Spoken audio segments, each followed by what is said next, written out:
Wananchi wa Nairobi, imagine a strip club ya wale wanawake wana dance bila nguo katikati ya estate, mahali watoto wanaishi.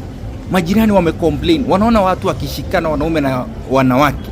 Watoto wao wanajionea maajabu, uchafu yote. Wengine mpaka wanaenda kwa first floor, second floor, wanafanya vile vitendo ambayo haifai. Wanawake wana dance bila nguo, wamejionea, wamecomplain.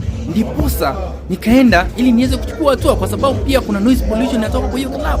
Kelele zingine zinatoka ambazo hazifai, wanaume wamejaa ndani. Kweli tulijionea maajabu, tulichukua hatua, tutawafikisha kotini. Hebu watch hii video ujionee maajabu.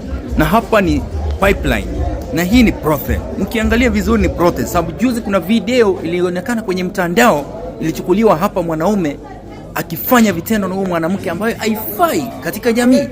We received a complaint about this club operating in a residential area, and it's a strip club.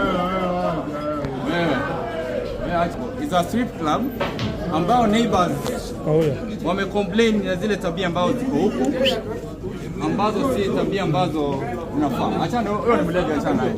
Achana naye, wewe ni mlevi. Wewe mlevi. So chukua hii experience tuweza kuondoka.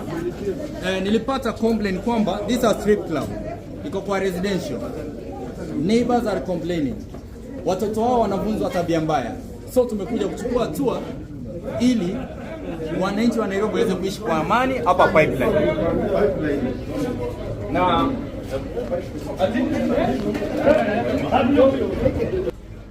hiyo katikati. Hiyo katikati.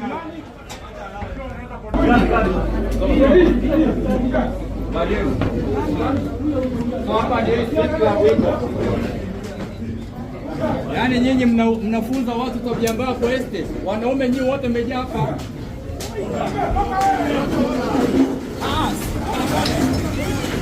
Wanapona, hakuna mtu anachapa.